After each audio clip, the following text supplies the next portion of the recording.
Hi friends, welcome to Salem Padma சமையல். இன்னைக்கு நம்ம என்ன பார்க்க போறோம்னா, இனிமேல் பார்த்தீங்கன்னா பண்டிகை காலம் அதிகமாக வருது. அதுக்கு வந்து சக்கரை பொங்கல், அப்புறம் பார்த்தீங்கன்னா வந்து கற்கண்டு பொங்கல் அதெல்லாம் செய்வோம். இப்போ பார்த்தீங்கன்னா நம்ம பார்க்க போகிறது கற்கண்டு பொங்கல். நெய்வேத்தியத்துக்குலாம் பார்த்தீங்கன்னா கொஞ்சம் குயிக்காக பண்ணிடலாம். வாங்க போய் பார்க்கலாம். அதுக்கு முன்னாடி நம்ம சேனல் இப்போ தான் புதுசாக பார்க்குறீங்கன்னா சப்ஸ்கிரைப் பண்ணிக்கோங்க. பக்கத்தில் இருக்கிற பெல் பட்டனையும் கிளிக் பண்ணிக்கோங்க.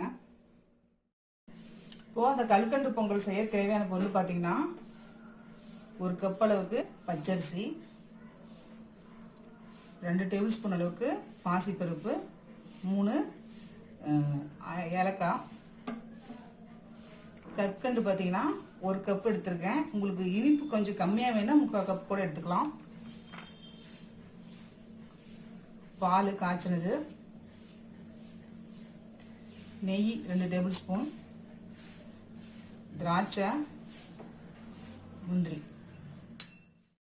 இப்போது நான் வந்து இந்த கற்கண்டை வந்து பவுட்ரு பண்ண போகிறேன். நம்ம வந்து அப்படியே மிக்சியில் போட்டால் மிக்சி வேஸ்ட்டாக போயிடும். அதனால் வந்து ஒரு கவரில் போட்டு நல்லா பொடி பண்ணிவிட்டு அதுக்கப்புறம் வந்து மிக்சியில் போட நல்லா ஃபைன் பவுடர் ஆயிரும். அது கூடவே இந்த 3 ஏலக்காயும் போட்டு நான் அரைச்சிட்டு வந்துடுறேன். இப்போ பாருங்கள், நான் ஒரு பேன் வச்சுருக்கேன். ஃபஸ்ட்டு வந்து நம்ம இந்த பாசிப்பருப்பு போட்டு லைட்டாக வறுத்துக்கலாம்.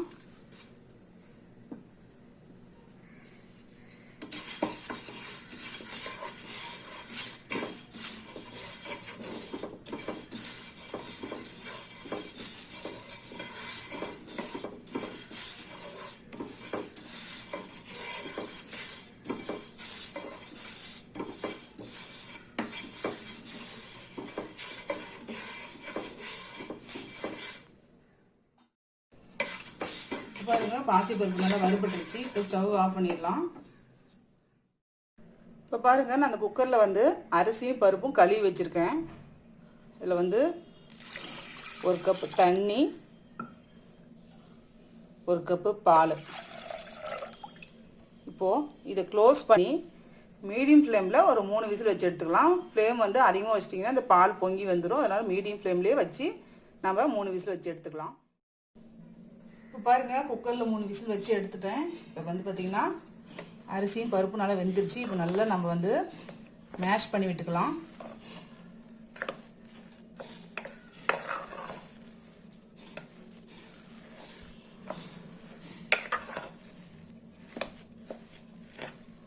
எவ்வளோ முடியுமோ அந்தளவுக்கு குழவா பண்ணிட்டோம்னா நல்லாயிருக்கும்.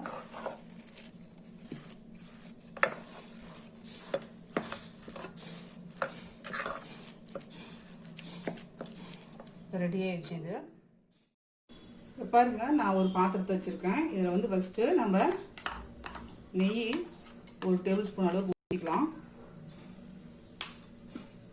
ஊற்றிட்டு ஃபஸ்ட்டு இந்த முந்திரி போட்டு வறுத்துக்கலாம்.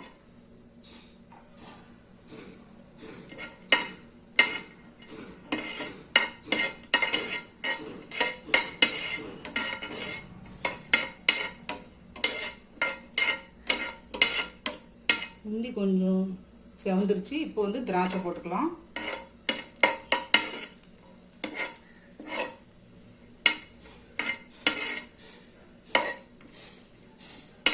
இந்த திராட்சை உப்பி வந்து நமக்கு ரெடி ஆயிடுச்சு.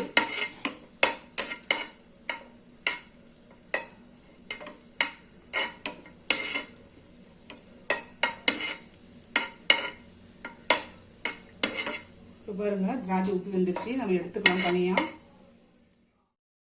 இப்போ அந்த பேனில் கொஞ்சமாக நெய் இருக்குது. நான் அதுலேயே 1 கப் அளவுக்கு பால் ஊற்றிக்கிறேன். பால் கொஞ்சம் ஹீட் ஆகணும். இப்போ பாருங்கள், பால் கொதிக்க ஆரம்பிச்சிருச்சு. இது ஏற்கனவே காய்ச்சின பால் தான், இருந்தாலும் நம்ம சூடு பண்ணிக்கலாம். இப்போது இதில் இந்த வேக வச்சு மடிச்சா இந்த சாதமும் பருப்பும் போட்டுக்கலாம்.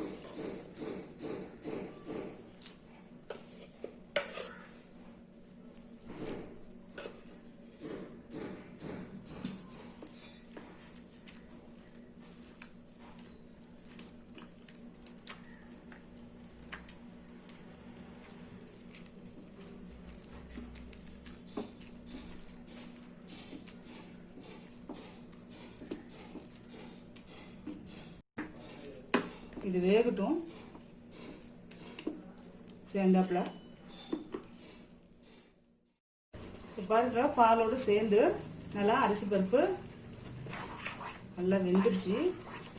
இப்போ வந்து நம்ம பவுடர் பண்ண இந்த கற்கண்டை போட்டுக்கலாம். கற்கண்டு ஏலக்காய் நான் இதிலே போட்டு பவுடர் பண்ணிட்டேன். இப்போ ஃப்ளேம் வந்து மீடியமாக வச்சு மிக்ஸ் பண்ணிக்கலாம்.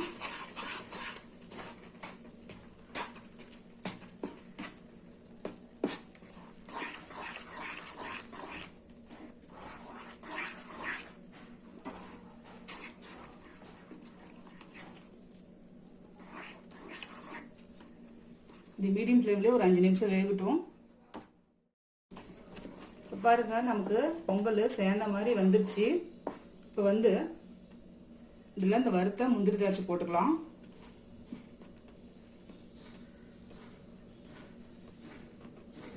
பார்த்தீங்கன்னா பச்சை கற்பூரம் ஜஸ்ட் பாருங்க ஒரு 2 கடுகு அளவுக்கு தான் வச்சுருக்கேன். அதை வந்து போட்டுக்கலாம்.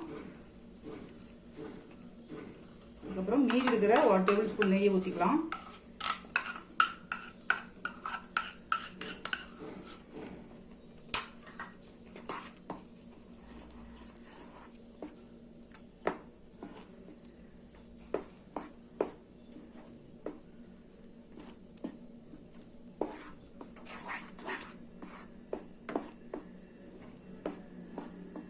அவ்வளோதாங்க, நம்ம கற்கண்டு பொங்கல் ரெடிங்க.